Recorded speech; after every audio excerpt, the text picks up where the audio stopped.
A shy and inexperienced man goes on a crime spree to impress a woman who's into bad guys. Nick Twisp is an aspiring novelist who hates his last name. He collects classic books and Frank Sinatra vinyl records, which might be the reason why he has no intimate experience yet at breakfast. His mother Estelle is pissed since she suspects her boyfriend Jerry is cheating on her. However, the man, easily sweet, talks his way to gaining her favor, and their neighbor Mr. Ferguson delivers their mail to Nick as he always does. He's a prolific activist and has been caught harboring undocumented immigrants. Later, Nick asks his dad George for an allowance, but the man tells him to talk to his mom instead, since he's crippled with child support payments. Just then, George's girlfriend, Lacey, approaches and makes out with his dad. Nick watches in disdain since everyone else is getting action, except him and his best friend Lefty. While hanging out with him, Lefty admits his insecurities about pursuing his crush, since he's afraid of making a mistake when he makes love with her. This convinces Nick that his friend is more miserable than him that afternoon. 3 sailors visits Nick's home since Jerry sold them a faulty car. Nick tells them to return when Jerry's around and suggests they get physical with him, hoping to see the man hurt. The trio happily agree while looking for a movie to rent later. Nick strikes up a conversation with the female classmate,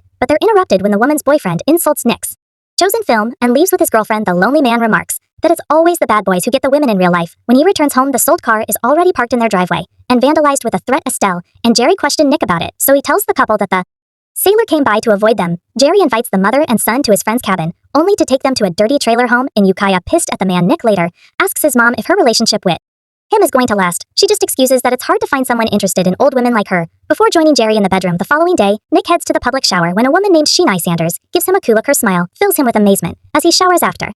Nick returns home and sees Sheeni speaking with his mother, who asks her son to help the lady pick up groceries with. He accompanied Sheeni, stunned at how he ended up helping the beautiful woman instant. Of seeing the sailors beat Jerry up, she gives him a tour at her home when they return, and in her bedroom, Nick sees a poster of Jean Paul, whom Sheeni admires from the film Breathless. This leads them to talk about classic films and music, impressing Nick since he hasn't met a lady who liked them.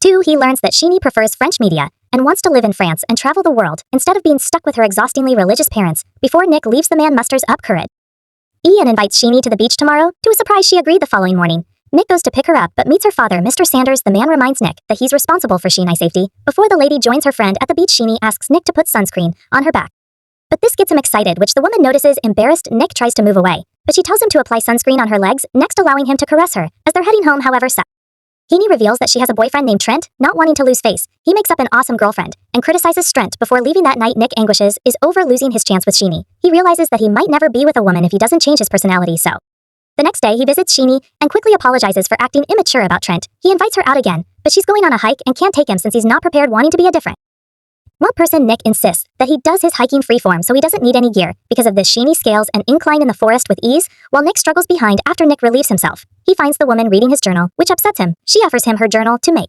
things fair, but she'd written her thoughts with her unique handwriting to keep her parents from snooping. This upsets him further, spouting that he doesn't want to read about Trent anyway. Sheeni assures him that she hasn't properly made love with Trent, so she's inexperienced like him. They then stare at each other until Sheeni commands him to kiss her. When he takes her home later, Nick confesses his love to her, but she doesn't say it back. Her mother, Mrs. Sanders, sees them from the window and confronts them, so the two part ways. Jerry soon finds a trailer for sale, and Nick invites Sheeni to check it out with them. To his awe, she perches her hand on his thigh during the ride, while Jerry negotiates with the seller. Later, Sheeni spots puppies for sale and eyes Nick to buy one for her. After he does, she names the dog Albert, after a French philosopher. That night, Nick finds a note in his pocket that Sheeni slipped in while they were making out earlier. In the letter, she apologizes for reading his journal, though she found his depressing contemplations and made-up girlfriend emotionally evoking and charming. The note ends with her saying that they should just enjoy their lives and take things in stride. His thrill of having Sheeni is short-lived when they meet in a diner the morning after Jerry hurt his back, so Nick and his family has to return to Oakland for treatment. Sheeni is devastated, but only because her dog chewed the family Bible, so she needs someone to adopt Albert. With that, Nick volunteers.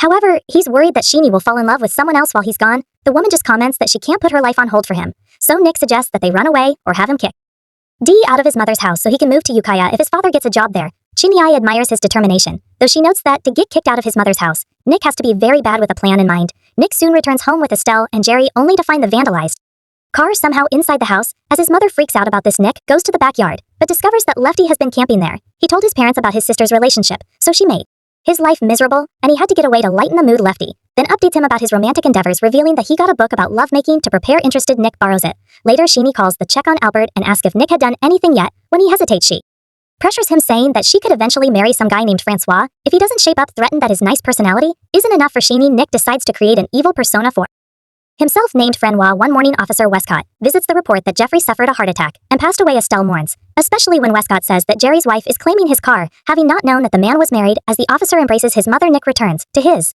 room and finds his persona discontented about his inaction, saying that he should act now if he wants to get some action with Sheenie. Nick argues that his mother is grieving, but Francois insists it's the perfect opportunity to destroy what she loves with this in mind. Nick flushes her jewelry, cut her ladies' wear, and vandalizes Jerry's trailer. Meanwhile, Sheenie pretends to be a headhunter to set George up for a job in Ukiah, so Nick has the place to stay. However, Nick hates that George will apparently be working for Trent's dad once his father has moved there. Nick approaches his mother only to find her having breakfast with Westcott, who stayed the night. The son then asks if he can move in with his dad, but she refuses since she needs the child support money to eat. Nick points out that the money should be for him, but Westcott tells him to respect his grieving mom. Sometime later, Nick as Francois hears the new couple showering together, so he turns up the water heater, interrupting their time. The next day, Francois complains about the noise the two made last night and admonishes how Westcott moved in without asking for his opinion. The officer warns him to stop, but Fran dares him to shoot if he do.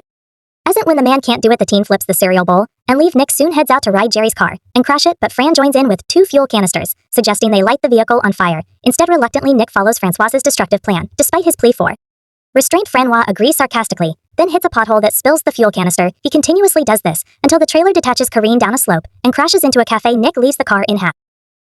But Francia also exits and lets the vehicle slide down the slope. It crashes into the trailer and explodes while everyone stares at Nick. Before he runs that night, he returns home, but finds that Woko and his mother are aware of the crash. Estelle worries about her son's arrest, so her new boyfriend suggests reporting the car as stolen, earning her girlfriend's grateful affection. Westcott also suggests that Nick leaves before the detectives arrive, so his mother calls George to pick him up, unaware that this was his plan all along. The next day, Nick returns to Ukiah and immediately calls Sheenie, reporting that he caused a fire so they can be together unbeknownst to them. Her mom secretly picks up the line to listen in because of this. When Nick visits her, the parents block him and reveal their plan to send Sheenie to boarding school to avoid the bad influences in the town, especially him. Later, Sheenie calls him to report that she convinced her parents to enroll her in a French prep school tourney.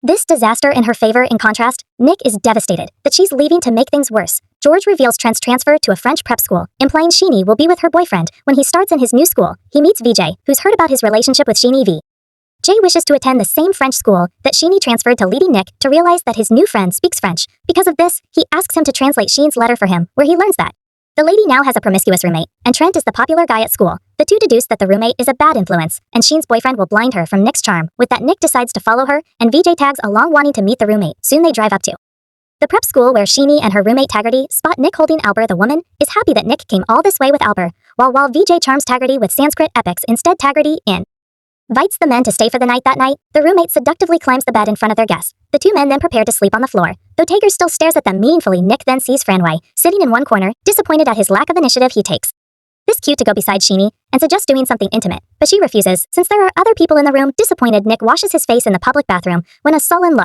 in student named Bernice finds him there, wanting to ruin his rival's reputation. Nick claims that he heard about her from Trent, who criticized her features, and this effectively pisses the woman off. He then returns to the room to find VJ and Taggy already getting it on with Fruz. Speaking for him, he invites Sheenie to a night of passion, and his assertiveness convinces the woman to say yes before things happen. However, the door opens and the matron finds them as Bernice has reported them. The men hurry to escape and drive off with Albert. Nick is frustrated that he was so close to being with Sheenie, while VJ marvel at his time with Taggarty. Just then, the car runs out of gas, forcing the two to walk until they find a phone booth. Nick calls Mr. Ferguson and lies that he got stranded while getting an undocumented immigrant to safety to convince him to pick them up. While waiting, VJ says the ladies can be expelled for what happened, and Nick hopes this means Sheenie will return home. Mr. Ferguson soon arrives and wonders why the men don't have their clothes. VJ excuses that officers took his clothes, while Nick claims that he removed this for solidarity. Because of this, their savior drives them home, shirtless as well. After they dropped VJ off, they head to Nick's home so Mr. Ferguson could stay over. However, they find George arguing with Lacey. The following day, Nick meets Sheen's brother Paul, who invites him to hang out. The teen asks how he knows him, so Paul vaguely alludes to the fire Nick caused in his talk.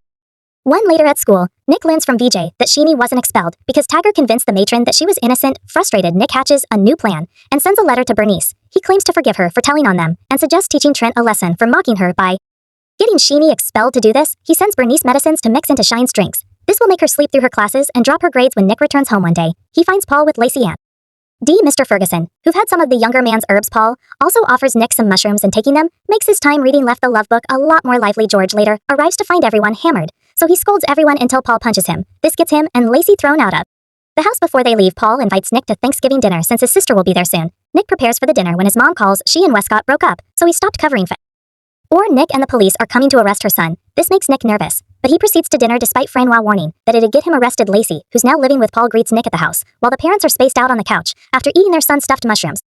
Nick then goes into Sheen's room to find her crying since she was expelled. He feigns shock and suggests they run away again before Sheenie can decide. Lacey calls them for dinner. The group enjoys their meal. Until Trent visits, the man immediately reveals that he found Nikki's letter in Burns' room, so he reported his rival to the police for having Shiny sedated to get her expelled. Because of this, Nick runs back to his house, asking his dad to help him escape. However, George knows what happened and wants him to take responsibility, so Mr. Ferguson tosses Nick his car keys. Instead, quickly, the T drives off, but soon stops, deciding that he can't disappear, while Sheeny hates him. He wants to tell Sheeny that he did everything for her. Francois argues that he'll be caught. Pissed at his evil persona, Nick pushes him off and storms off. Soon after, Francois has a change of heart and agrees to help him only if he gets some action. With that, the evil side calls Westcott and tells him to meet him in Hazel Park later. Nick watches the park over a cliff and spots the police. He then notices the nearby river and comes up with a plan. He discards his clothes inside the car and uses a rock to send the car off the cliff and dive into the water, faking his death. However, the water is apparently shallow, thus foiling his plan. The scene leads the police to spot him, so Nick runs and hides in a women's clothing store. He proceeds to disguise as a woman to visit Sheeny. To appease her mother, he lies about memorizing